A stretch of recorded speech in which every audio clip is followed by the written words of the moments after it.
Welcome to the Holy Smokes Podcast, a show about faith, friendship, fine tobacco, and drink. I'm Steve Reiter. I am in Franklin, Tennessee at MRSV Studio in Franklin, Tennessee with Loren Johnson, the CEO. And normally we're having a smoke here, but I wanted to record in this freaking studio and I wanted to see it being the audio engineer that I am. And so I just wanted to kind of just geek out on some of the equipment. And this is one hell of a setup, Loren. We're going to definitely have to show you the kind of the latest in this technology called Atmos. It's going to be great. Yeah. So where'd you grow up? I grew up overseas. Really? I was born in Tulsa. My parents were from Tulsa, Oklahoma. Yeah. At the time, the oil capital of the world. Yeah. My dad ended up working for Texaco. Yeah. Right out of school. And it was a cool story. His dad had literally a sixth grade education. And my dad and his twin brother went to the University of Tulsa. They actually ended up meeting or rooming with this guy who'd been on the missions field. And they were, I would call, unchurched, hadn't been to church.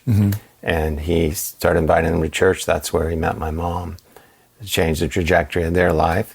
And the first place overseas I lived was Bahrain in the Middle East, Persian Gulf. Wow. And a long time ago. And then about every 2 years we would move location. Spent time in Texas, Florida, Trinidad and Tobago and the islands, Quito, Ecuador, and Florida and Texas can kind of be their own countries as well. Well, I always say I have a Texas passport. You know, I can get in and out of of Texas. They let me in still. So that's kind of where I grew up. I speak Spanish. Trinidadian is kind of its own language. It's English, but it sounds more like this, man. You know, like little singy-songy kind of thing. I loved culture. Where was your favorite place? Hard one to pick. Quito is probably one of the most beautiful cities. It's called the Jewel of the Andes. Really? It's about 9,500 feet above sea level. It's in a little valley with this ginormous volcano in front of it, and then one down the way called Cotopaxi. It's always snow-covered. Beautiful, right on the equator. Stunning. You have 4 seasons every day. And but probably I love being near the water, and so I loved living in Trinidad and in Miami. And then eventually lived most of my professional career before moving here was in Los Angeles and the beach cities. So I have a thing for water, so it's hard to beat. Yeah. I have a hard time between mountains, beach. Which would I choose? I like both. California's pretty good about that. Yeah. So what kind of family? Your parents are missionaries. But... Well, my parents actually, my dad worked for oil company. Oil company. So there were a lot of MKs on the way, you know. Just my brother and I was a small nuclear family. We moved around quite a bit, but home was where we were. Thought they did a great job. But how did you handle as a kid? Yeah, I think my parents had a lot to do with that, and I really appreciate that there were Americans that would go into a city and they would try to just kind of huddle into their own cultural comfort, but my parents were always about exploring the culture, embracing the culture of wherever we lived, doing a lot of adventurous things and learning to appreciate the people, and I've always loved that. And then sometimes it was hard moving about the time you kind of felt settled, but then there was the opportunity to reinvent yourself. The excitement of something new. Excitement of something new. Yeah. And so, that was, I loved it. I don't feel like I missed anything. I think it was a blessing to be able to do that. And my folks had a great marriage and worked well together. And I saw a lot of they were kind people, Why were they bouncing you guys around so often? My dad got transferred quite a bit. That was part of upward mobility in an oil company. So my mom decided they signed up for it, so to speak. They could have stayed in one place, their whole career, but it afforded my dad the ability to bounce up. To go up, and he did very well. Yeah. So you got a brother. Yeah. And so where did you guys finish? Where did you finish at, like when you were done with high school? And then what'd you do afterwards? The last place I feel like I lived with my parents was in Miami, Florida. Yeah. And I went from there to Baylor University. Okay. And then they moved up to Connecticut after that, but I never lived at home after I started going away to school. Why did they go up to Connecticut? Transferred. Yeah. Ended up back in Texas at the end of their career. Okay. But So why Baylor? Baylor, that's a great question. I applied to several places. It seemed like I was planning on being a doctor, so I had a great pre-med program. I didn't really know much about it till it was challenging to get into, and I got in, and it was relatively reasonable at the time, and so that's where I ended up. I loved it. It was a great experience for me. And I was a pre-med student, and my journey is between my freshman and sophomore year, I was back in Miami working over the summer. And in Miami, they have, they prepare for hurricanes, and they have heavy roofs, and they paint the roofs. And so I was on a roof painting, listening to a message. I'd heard the gospel like in a personal way when I lived in Ecuador. I went to Alliance Academy, which is a boarding school, international school, and a lot of missionaries from all over South America sent their kids there. It's the first time I heard about a personal relationship with Jesus. I mean, my parents took me to church, but it was the first time I had that like encounter, like I made a decision. It was a marker for me, but it was a long time between that and ending up back in Miami. And I was listening to a sermon while I was working, and the guy was talking about purpose and a plan for your life. Yeah. And there was something in me that I'd never thought. My thought was, you choose what you're kind of good at, what you want to do, hopefully, and I thought being a doctor was a good thing to do. But I literally, something leapt in me. It was the first time I really sensed the Lord speaking to me. And I started to question, like, so I was made for a purpose. Like there's something I was designed to do. That's, I know it wasn't audible, but it was so real. I was like, God, what am I called to do? And I heard music. And then something in me was like played back through the years of all the times, every time I touched an instrument, every time I had all these things, and I was always trying to get a song out. I had this gift that no one, probably in their right mind, nobody in my family was like, oh, you should pursue that music thing. It was more of like, you do it. This is the proper thing to do. But I heard the next thing was a question, was like, will you go for me? Will you do this? And I remember it was a sober question. It wasn't like, hey, this would be fun. No, it was like, would you do this? The thing I've called you to do. Yeah. But if you do it, don't just answer. But if you do this, there's a cost to it. There's a sacrifice to be made. And so I took my time and answered it, but I couldn't think of anything I would love to do more. And from that moment on, I knew exactly what I was meant to do, called to do. And I went back to school, and I got discovered in the stairwell of my dorm. And this should never happen. This is, just should never happen. Without ever playing a note outside of that little stairwell. Yeah. I found myself being interviewed by the editors of the Baylor paper for the entertainment section. It ended up on the front page of this entertainment section because I'm writing songs, they're original songs. And there's this kind of hype all of a sudden about it. And I did my best to pursue being a pre-med student, holding on to both until I just couldn't anymore. Yeah. And by the time I finished school, I was making pretty good money playing every weekend, doing a lot of originals. Had a partner that we played together, had a band. Yeah.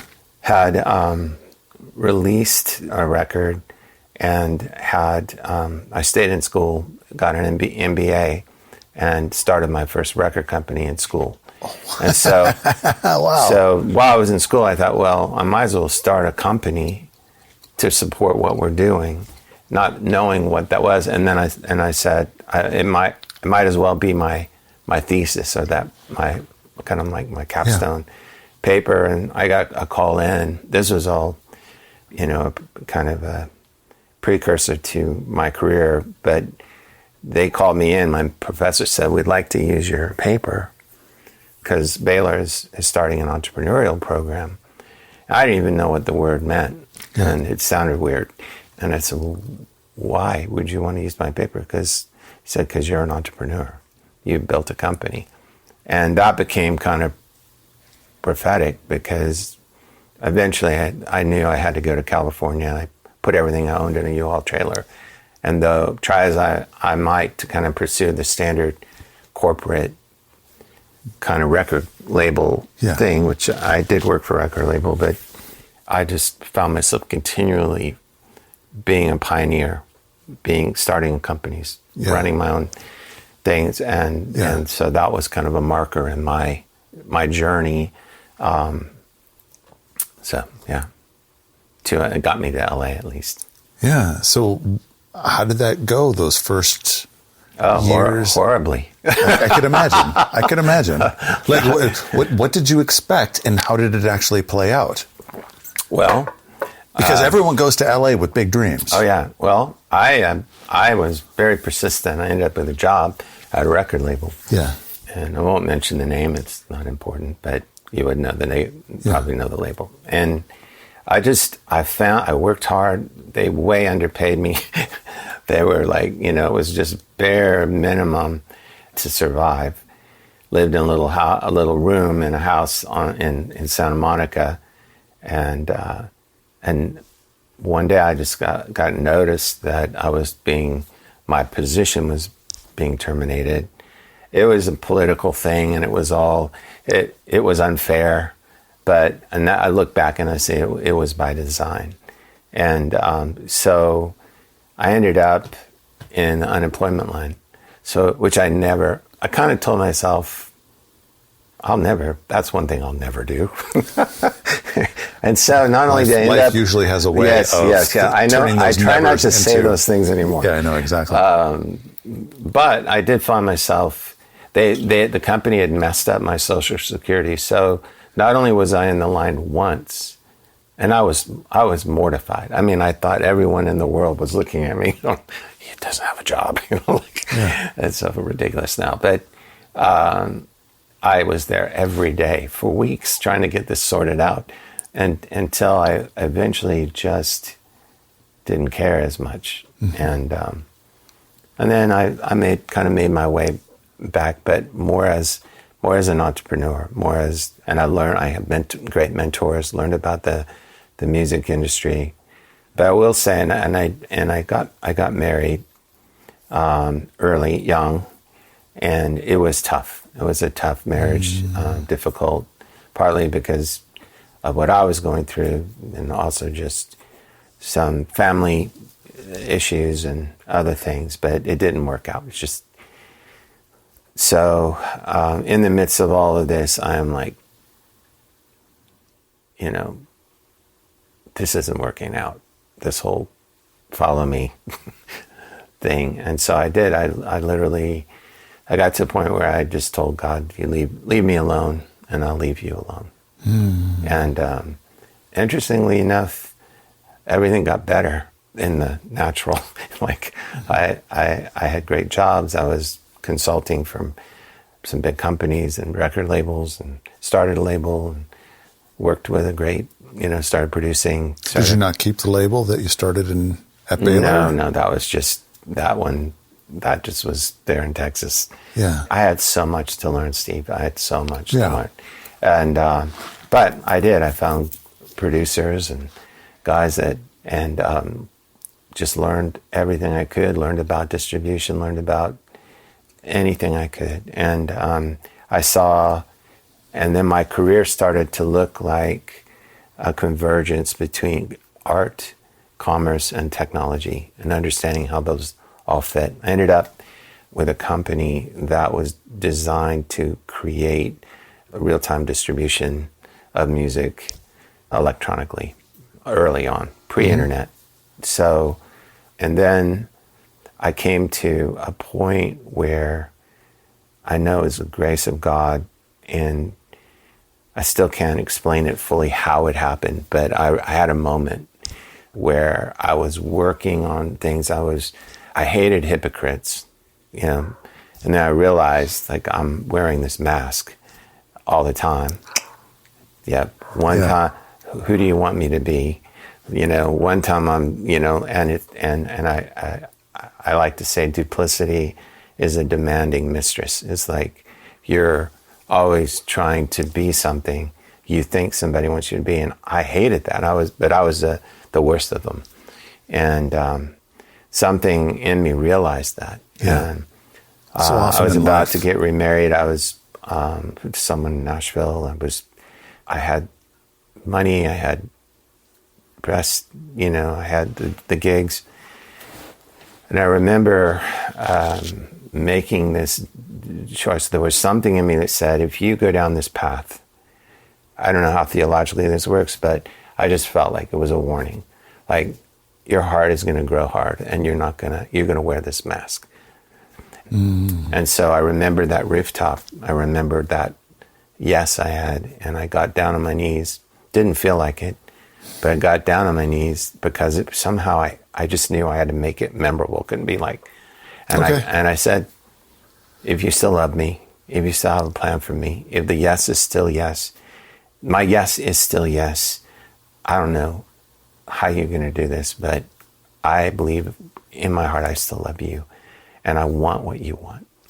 And something shifted. When I say in the next probably 30 seconds to 3 minutes, the girl calls me, breaks off the engagement, my computer crashes, and so the opposite thing happens than I think is supposed to happen.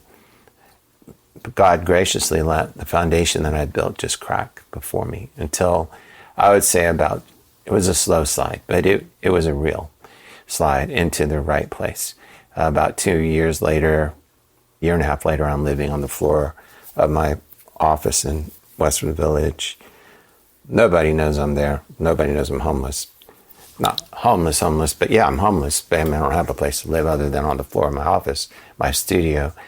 But everything's changed, and I fell in love with Jesus, and I realized the acceptance of my acceptance and all the things that I was trying to accomplish or trying to do to kind of create an intimacy or fulfill an intimate need I was finding in person of Jesus. And it's a kind of a funny story, but I remember being, having no money, and I'm in my office, our studio. It's a studio and an office in Westwood. Beautiful area, right in the heart of Westwood Village. And I'm like, Lord, I'm really I'm consumed by Scripture, by the Bible. I'm just reading the Bible. Don't have much money. I want to give you something. I want to do something. It's like I want to respond to this love that I'm experiencing, but I have nothing. Mm-hmm. And he goes, well, what do you have? I'm literally remember this like it was yesterday. What do you have? And I look over. Well, I have a guitar. And he said, well, write me a song. Why don't you write me a song? I said, I'm not good at those religious songs, those Christian songs. He goes, well, what do you write? He knows, right? Yeah. I said, well, I write love songs. Write me a love song. And so the next few weeks, I write these songs no one's ever supposed to hear. And I record them because I'm a recording, producer. So I'm just but no one's supposed to hear them. And is that what you were doing at the time, was producing? Yeah, I was always producing this whole time. Producing artist development, consulting for labels, building companies for other people. But I never, I left the artist thing way behind. And so somebody came in, they were always coming in my office, someone I worked with, A&R person, publicist, and she starts listening to the new music everyone's sending me. She starts crying. She goes, "Who's this?" And I realized she's listening to my songs. And I said, "Oh, you just put that away." And she goes, No, I have to know. And I said, "Well, it's me." And she hit me in the arm. She goes, "Why are you hiding?" And I said, I'm not hiding. It's just not, I'm just writing for an audience of one. I mean, it's not meant. And so without my permission, she takes this out. And again, supernaturally, I end up being nominated for Producer of the Year for this local awards, LA Music Awards. Yeah. And end up winning as a producer and as an artist. What? And I've never played a note outside the four walls of this little studio. They just love these songs and this, And so I realized that God was doing something, and I agreed to it. I just said, "I will go wherever you want me to go. I'll do whatever you want me to do. I'm just not going to lead it. You have to lead it." So let me get this straight. You essentially rededicate your life. Yeah. 2 years after that, you're sleeping in your office. No one knows this. Was there any point at which you look at yourself in the mirror and be like, "What the hell am I doing?" I had a place to live. Yeah. Well, I think when I was doing things on my own. Were there any crisis moments during that 2 years? I'm sure it was. There were a number of times when it was uncomfortable, and I remember, probably petitioning, crying out, going, I remember there was a little house I almost got on Happy Lane before all this stuff happened, and I was like, "God, I just want to live on Happy Lane." And it was beautiful, but this is part of the story. And I think I was so relieved to be myself. Congruent. To have integrity, or to be congruent, to have that. I was so relieved, and I felt such a peace. And I felt like I was something was coming out of me that I was designed to do. And the doors open for me to play in clubs all up and down Sunset, all over After you LA. got discovered? Oh, yeah. After that. But I just went wherever the Lord, I had no desire to. So the miraculous thing that happens next is on my birthday, I get a call. No one knows I'm really sleeping in my office. There's a house available in the Hollywood Hills, and someone's looking for someone to live in it for free. And I said, "I think that's me." And so overnight, I went from living in my office to living in a 7,000 square foot mansion in the Hollywood Hills off of Laurel Canyon. So I wanted Happy Lane, but I got the mansion. And there was a lot that had happened in this house, and there was a reason I was there. I didn't realize part of it was security. But I had favor in that house, and I would have fought anything to stay in it, which I did. And then I lived up there for 9 months, and to my left, I don't know if you've been up there off of Laurel Canyon, you can see from the bay all the way to downtown. Beautiful. I mean, I was at the very top. It's unbelievable, the view. And I saw this city to my left, and I started having this urge to pray. I felt like the Lord was saying, "Pray for that city." I thought, "What do I pray?" And I heard Isaiah 60. So I started praying Isaiah 60. "Arise and shine, for your light has come, the glory of the Lord rises upon you. See, the darkness covers the people, but the glory of the Lord rises upon you." And it goes on to say, kings will come to the brightness of your dawn. And I was like, okay. And then I realized I'm praying for Hollywood. And God changes my heart for Hollywood. 9 months later, I moved into Hollywood, still supernaturally living in a house. My next door neighbor was Billy Idol, and I lived right up on the same driveway from Rob Schneider, and had a show at the time. And God just presented these amazing living conditions, all the while changing my heart for the city, believing that things could transform. He introduces me to this woman who is actually the realtor who's doing this whole thing, got me in this house. And I just remember finally meeting her and having dinner with her and going, gosh, Lord, if there's ever an opportunity for me to meet someone one day, I hope she's like this. I just thought she was beautiful and caring and kind and so at this point you're divorced. Yeah, I've been divorced. I'm like, I've been through this whole thing where I was kind of like the Jerry Maguire of like always having something to do every night, and then God just said, just let it all go.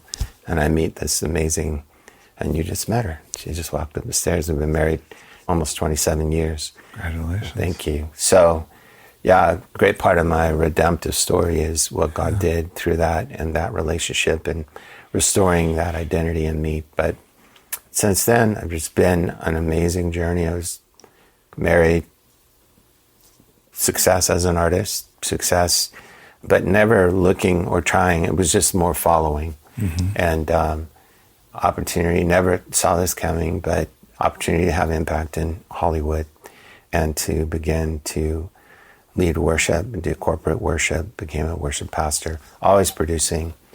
But during this whole time, definitely still innovating.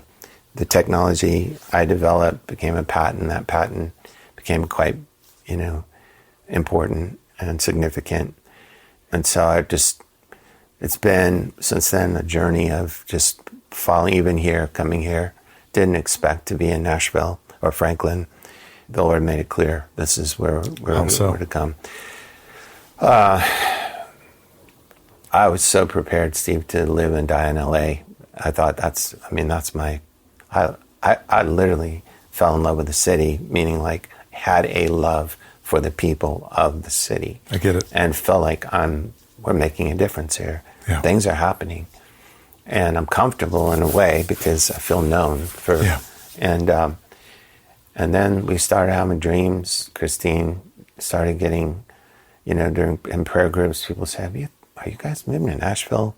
And it took a little bit of time. At the time, my oldest daughter was almost through with high school. So I wasn't moving anywhere until that was done and she started school. Mm-hmm. And we just got a bunch of confirmation that to not come here would have been disobedient and would have been wrong. Mm-hmm. And so we came by faith, and now we know, gosh, 100. I'm not exaggerating when I say hundreds of people that have been called here in a similar circumstance. And so that led us here, and I thought, surely I'll probably just kind of continue on with what I was doing, but I ended up being much more involved in the pop world, much more involved in innovating in music, this immersive, and I love it. I love being a pioneer. Mm-hmm. It's like part of my DNA, and I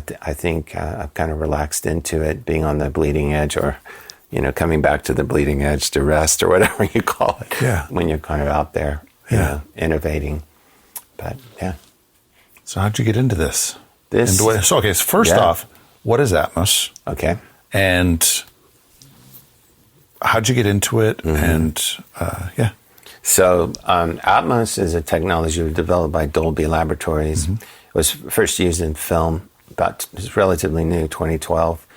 And really? But really new in the area of music. How is it different than the other Dolby systems that they've developed over the years? Great question. So if you think about our journey with technology and the way we listen, for over 50 years we've been listening mostly in stereo. Yeah. That's been the primary. And then in theaters, we started to see things like surround sound, in homes, 5.1, but they're all channel based. In other words, the sound is dedicated to a channel, or it goes to a channel. And you'll appreciate this with your background, but you have maybe you're mixing a record or a program or a movie, like multiple hundreds of tracks. So you're basically working everything into two channels, or however many channels you have.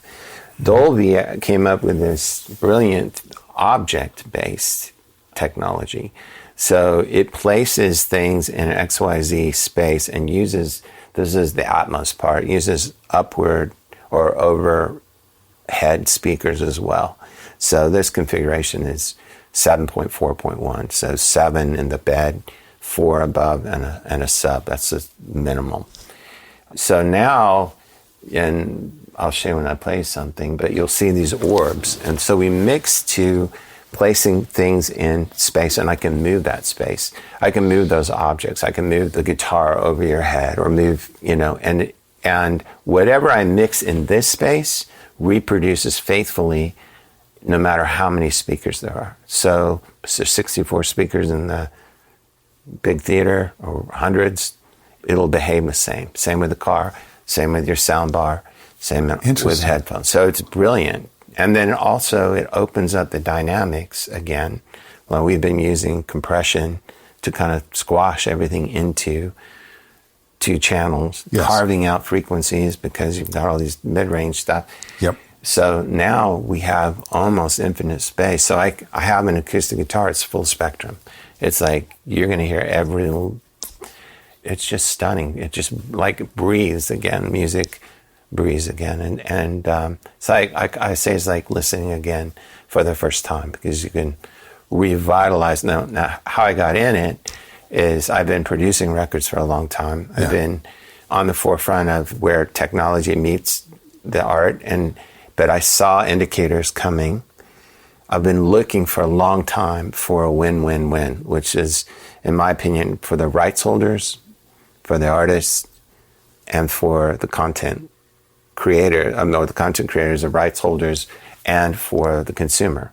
So you have this great experience, this amazing experience. That's great for the consumer. Yeah. For the rights holders, it's a whole new revenue stream. It's a whole new, like you take I mentioned a record I got to mix called I Can Only Imagine, which has been streamed or downloaded millions and millions of times. Most people know it. I mean, there's a movie about the song. Then now I got to remix it in a way that I know because some of the executives who are here, they're hearing things that were there, but kind of hidden in the mix. Mm-hmm. And now it's alive again, and you can listen again for the first time. And then there are other, new forms of art and new records that we're doing. So that to me was very exciting. I felt like we could add a lot of value to existing catalogs too. And so I petitioned, that's what I went after early on. And eventually we were able to do that. So if I can create added value for your company and then a product that just is stunning, then I think it's a win-win-win. And when I saw it, I saw Dolby's commitment to the consumer electronics side. And then the ubiquitous nature of it is that it lives in all the Androids and iOSs. So if you have Apple Music, there's every smartphone pretty much has Dolby Atmos on it. So it's like everywhere all at once.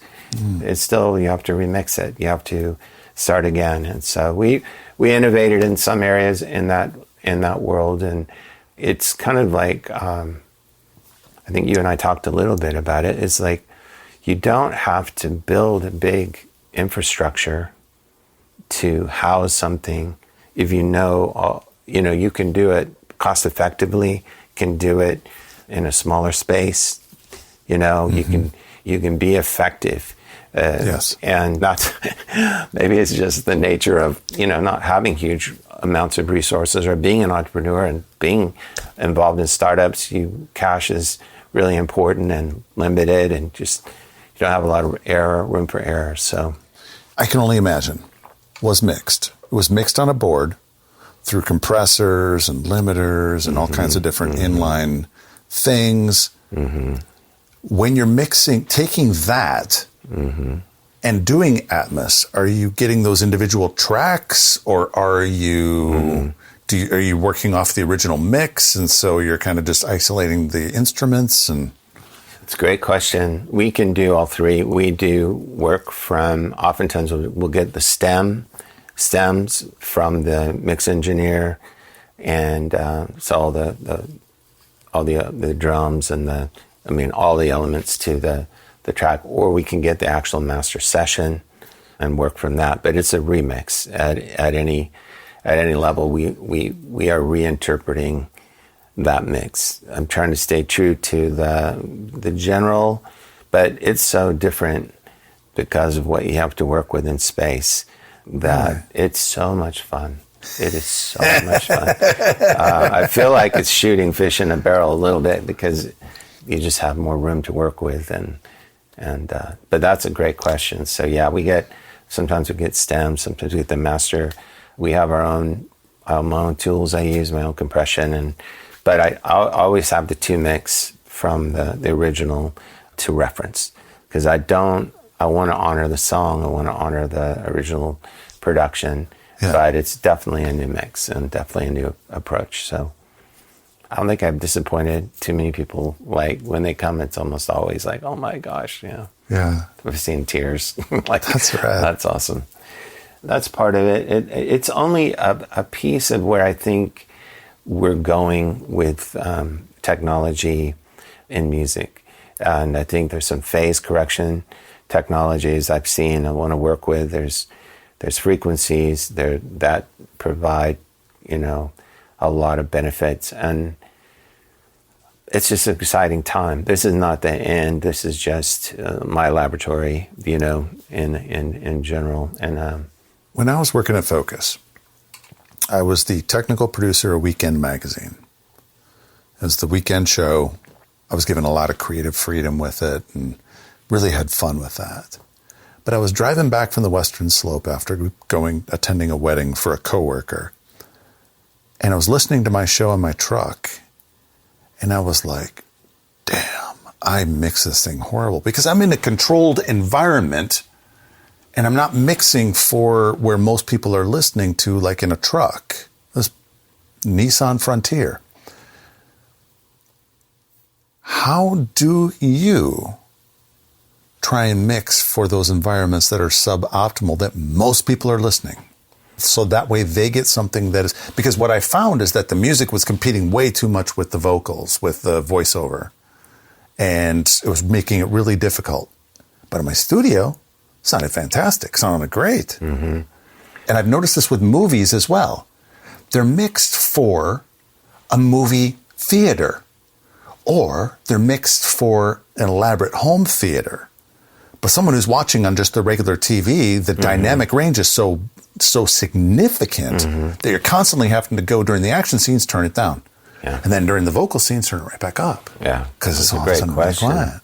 Yeah. And I think Atmos has tried to address that. That's really part of it. But we do the same thing that I use my AirPod Maxes, and we use, we do.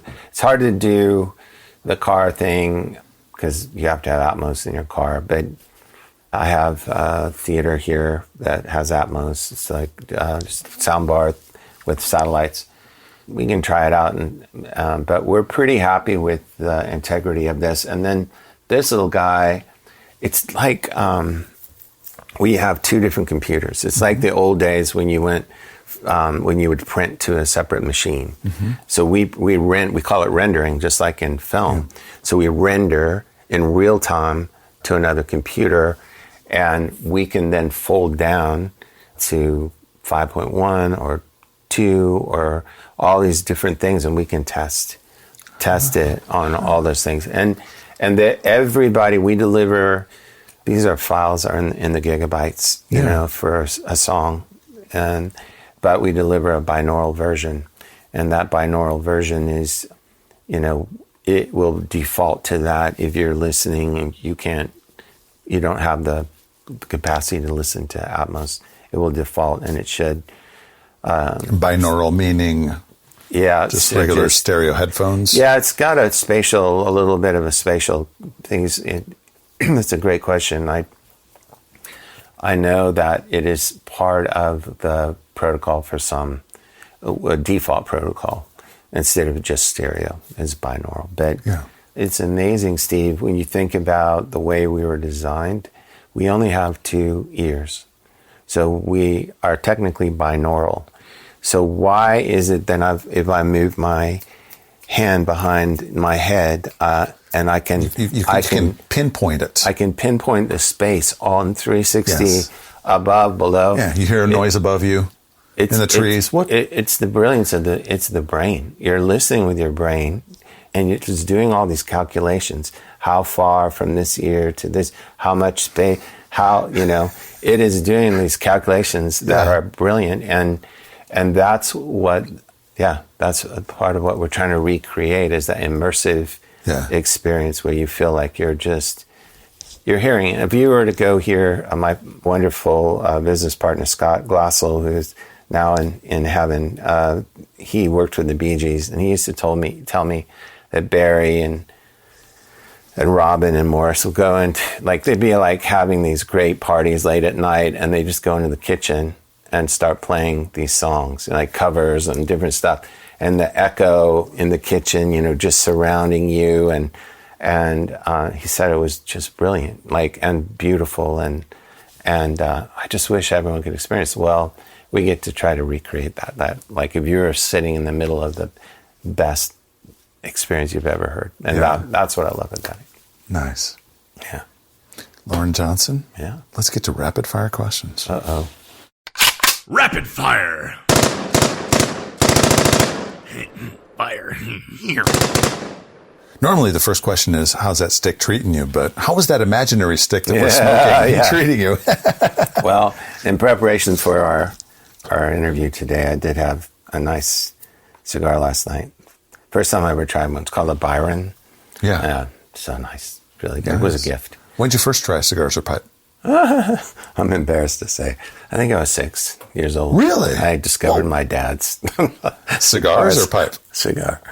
So, yeah. My dad was a cigar smoker. So really, I always loved it. It was like, as I got older, it was that moment where we could be together and didn't have to say anything. I just kind of wait, and then he would start opening up about stuff. So I always loved smoking cigar with my dad. So, do you ever do pipe? Yes, he did pipe. I've done a pipe. I just could never keep it lit. That was hard. Watch some YouTube videos. Okay. Watch some YouTube videos, and they will teach you how to do it. And Are you a pipe smoker? I have really smell great. picked up more of that over the last, I want to say, year. And over at Papa P's, I got some pipe tobacco to take back with me. Beautiful. And you just smell these. I mean, just open up. The TK6 is... Oh, yeah. Which one's that? What is TK6? I don't know. But there's some cherry Cavendish, which... Oh, yeah. It's so good. And the TK6 smells amazing as well. I have no idea what the TK I got to ask Papa P when I'm back there in a couple hours. It does have almost like a little bit of a fruit, a cherry smell, like a dark cherry or something. Chocolate cherry. So I really have been much more into smoking my pipe, and now it's come to the point where I've got a pipe here that I got at an antique shop in Victor, Colorado, tiny mining town, Victor, Colorado, up kind of towards Cripple Creek. And I got it for like, I want to say $7 or $10 or $11, $12, something like that. And cleaned it up, and that's my pipe, and it's a great pipe. And now I'm like, all right, I want to get some other pipes because I want to have some different ones. And so, but yeah, cigars are awesome. Pipes are, it's just a cool experience. Yeah. And also, for me, pipes, Elizabeth would let me smoke pipe down in my office because she liked the smell wafting through the house. Yeah, it does. It has a very pleasant and so they're often incense, kind of like because I knew she liked that smell much more than cigars. Although she did get to the point where I didn't have to shower or brush my teeth or I'll change my clothes when I got home from Holy Smokes. So I'll smoke my pipe off and just kind of remembering her. Yeah, that's so good. I love that. Favorite cigar? Oh gosh, that's a hard one. Probably the last one I had. So I like that one. I like Arturo Fuentes' short stories, work of art. Those are kind of like fun because I can usually get through them. But those are my go-to. So Most expensive cigar you've ever the smoked? one I had last night. The buy was given to me. It's called the Byron. I think it was $35 or something. Okay, all right. Where's your go-to place to get your smokes? It has to be Papa P's now. Got to go there. Yeah. Yeah. Yep. Best dollar for dollar stick that you have in your Papa humidor? P's. They have their own cigars, and they're like $5 a stick. Yeah. And they're really good. I mean, Yeah, Kay's told me about it. yeah, they're worth getting a handful. Yeah. Where's your favorite splurge cigar? You're celebrating. What are you going to get normally? Gosh, I would probably. There's this J. Howard that I used to get at the Standard. Loved it, and it was more about where I had it than what I had, but it just always burned really great. Favorite liquid pairing with your smoke? I really started to become appreciate a great bourbon or whiskey, but this is going to sound kind of crazy because I told you we have a restaurant. Yeah. So we have some pretty good rums.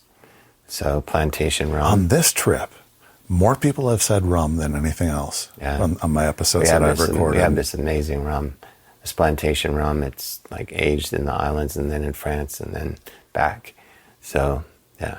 Well, we didn't talk about the restaurant on the podcast. We talked about it beforehand. So talk about the restaurant. Oh, yeah. So we partner in a restaurant called Kokomo Trading Company. It's kind of an ode to the trading companies in the Caribbean, island-inspired. Really great cuisine, all really clean. We don't cook with seed oils in the kitchen. So we're kind of on the forefront there. Very colorful, a lot of just a fusion of Indian and French and English, Spanish, some great Mexican food, Cuban, have the best Cuban sandwiches. I love it. We've been recognized as one of the hot spots in Nashville for restaurants, or the top 10. And so, yeah, it's terrifyingly stressful and wonderful. So I said, not enough risk in the music industry, so we opened a restaurant. But if you want to have impact in your community, and it's open a restaurant in your community, and you'll get to know everybody, and it's wonderful. We have a wonderful crew. So just a little plug for Kokomo Trading Company in West Haven, Franklin, Tennessee, if you're ever here. Most interesting person. By the way, after this, we're getting some food from there. Yes, we are. So yeah, Yes. I'm stoked. I'm stoked.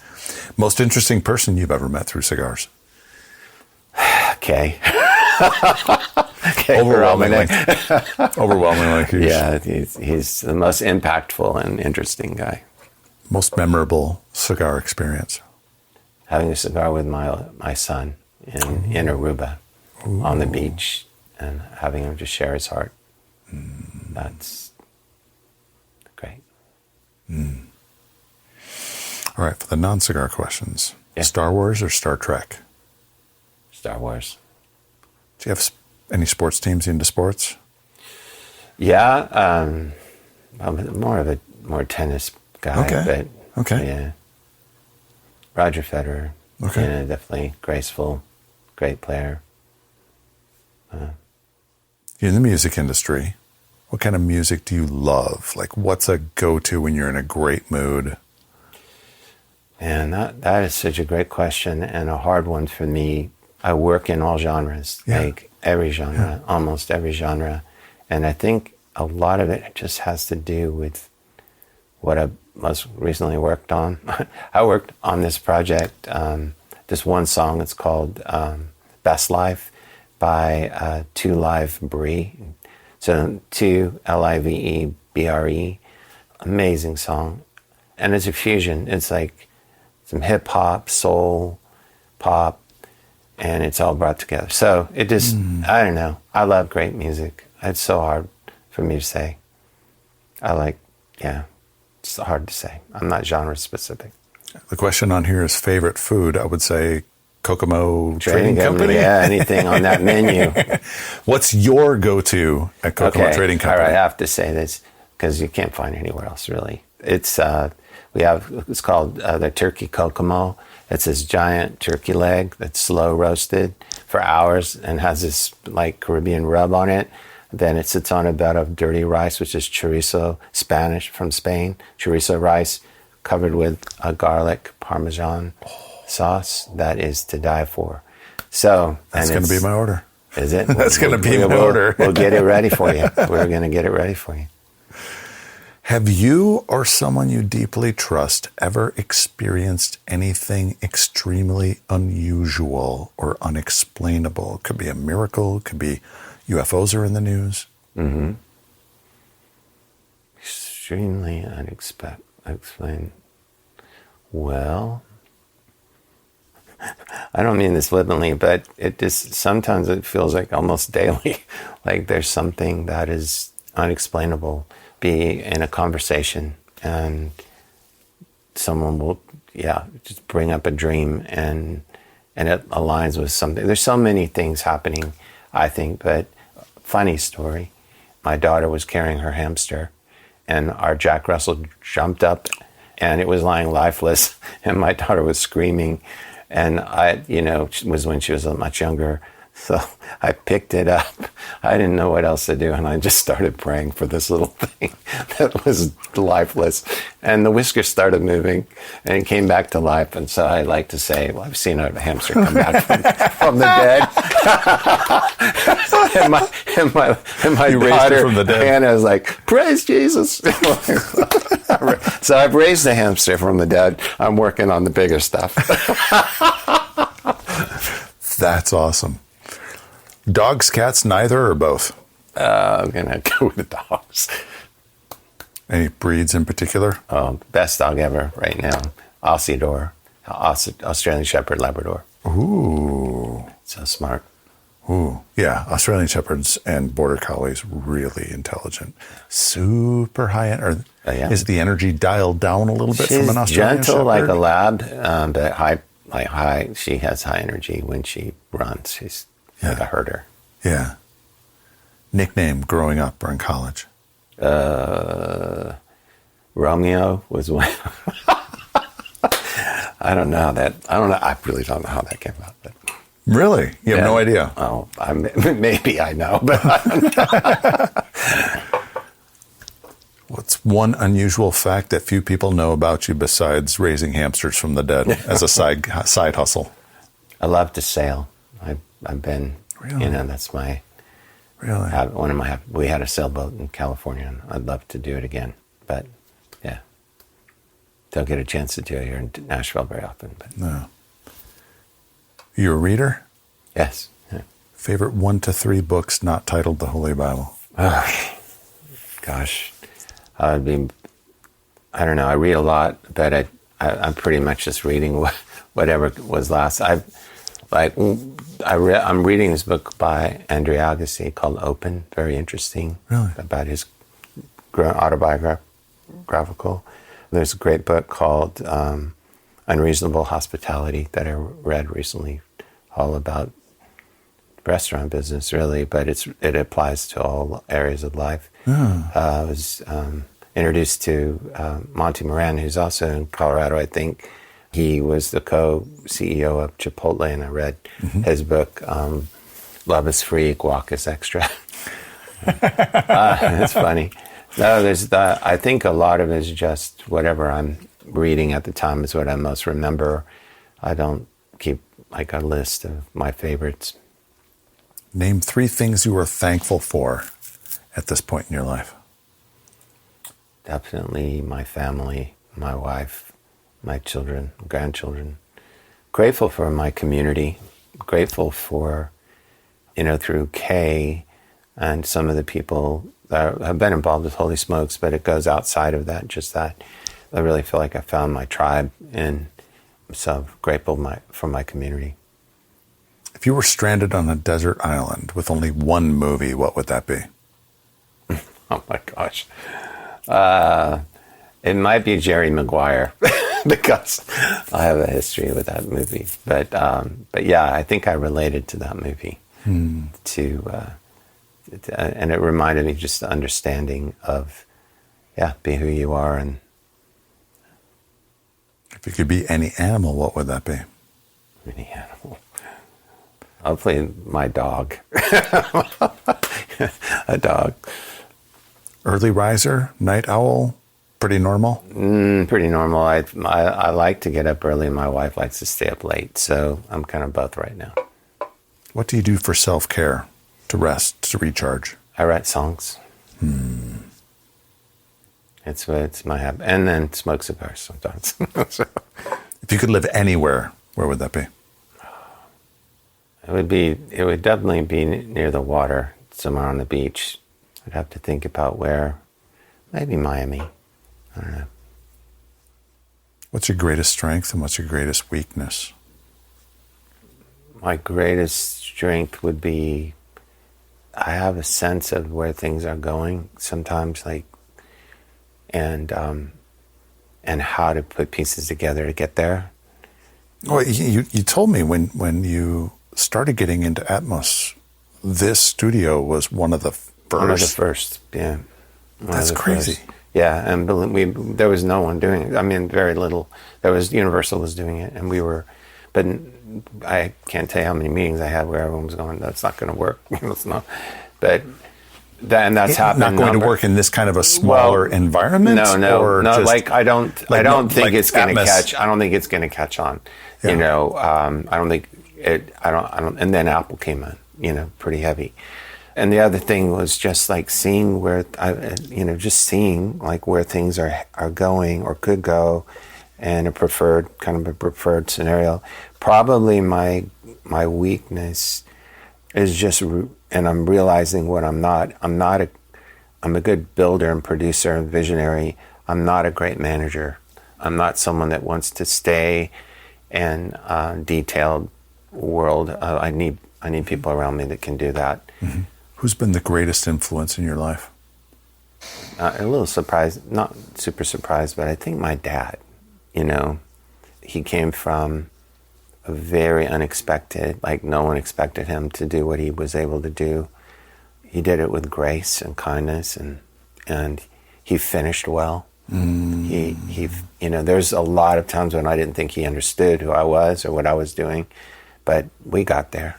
And I think I just really, I think I wouldn't be here without my dad. Who's the first person you think of when you hear the word successful? Gosh. Because success means a whole lot of different things to different people. Yeah, I have a definition of success. So it would have to do with finishing well, but because of some of the things that I'm seeing right now, I mean, my definition of success is obedience, like doing what you were called to do. But in terms of just overall, right now success, I think of Elon Musk, really. I think of persistence and, probably it's just the first thing that popped into my mind was Elon. How do you want to be remembered? I want to be remembered as a great father, great husband, and good friend. Yeah. Other than that, I hope that I made a difference in in people's lives, and made an impact, and for sure that would be great, great songwriter, all those things, but it's far below what I want, on my tombstone, or is loving father, faithful, and loving husband. So that's how I want to be remembered. Final 3 questions. Here they go. What does Holy Smokes mean to you, and how has it contributed to your spiritual journey? Holy Smokes is community to me. It's a community, but it's international community. I was everywhere, and impromptu, and all of those things. I think a lot of it is being around other guys that are willing to be, to open up and just share their lives. And so it gives me a place to speak into also my journey. And so that is always encouraging to me about, maybe I have something to contribute that spiritually or can edify or encourage or inspire. And I love to listen to all the stories. definitely going back to Kay, and some of the relationships that I've met through that have become like brothers, you know, really, really, really strong relationships. So, yeah. If you could have a holy smoke with any 3 people throughout history, living or deceased, who would they be? Can't name Jesus. All right. So I'll start with I'm kind of fascinated by Joe Rogan. So I wouldn't mind having a smoke, you know, and I know I like cigars, just conversation. He often smokes on the podcast. Yeah. But I like to know more about him, you know, but I could just kind of like popping into my head. I would love to, I hope this counts, so you said anybody in history. I would love, and it doesn't have to be now, but I would love to have another cigar with my dad. Yeah, I was guessing that would be one. Yeah. I was guessing that would be one. And Yep. just that would be one. And then there's someone in history, well, gosh, there's so many. I'd love to probably hang out with David, you know, probably like talk to him about like the Ziklag, some of the places where it looked really dark, and then just hear a story. Maybe if I throw in a fourth, it might be the Apostle John, because I just think like he had something of a rebel. I mean, no pun intended. Had a revelation of the love of the Lord, of love of Jesus, that I don't see like many people. I mean, in Scripture, like unusual revelation of the love. So, I know that's more than 3, but. Last question. If we were to meet 1 year from today, and I got a bottle of that plantation rum, we're cracking it open in the backyard, what are we celebrating? We're celebrating the success of a venture that I've been on. I've been on for over 30 years, being complete and favor, a decision in my favor. That's all I can say about it. But it'd be pretty amazing, and yeah, I think that would be pretty awesome. Loren Johnson, thanks for being on the Holy Smokes podcast, my man. Thank you, Steve. Thank you so much. I appreciate it. Thanks for coming to the studio. Now, start showing me stuff. Yeah, I'm going to show you stuff. Hey everyone, I wanted to announce that we have Holy Smokes gear. That's right, we have swag. We currently have hats, shirts, stickers like for your vehicle or your travel humidor, magnets, even branded bourbon glasses for a limited time. Go to holysmokes.club and click on the shop tab. That's holysmokes.club. I'm super proud of the shirts. They're made with Bella canvas shirts that are soft and incredibly comfortable. The hats fit wonderfully, which can be a problem for those of us with big noggins. We plan on having a lot more to offer, like Guayabera shirts, additional t-shirt designs, beanies, polos, hoodies, cigar accessories, and much more. Check it out. And even if you don't make a purchase now, be sure to sign up for that email list, as I've thrown a couple big discount coupon codes for those exclusively on that list. So click the shop tab at holysmokes.club. Thanks.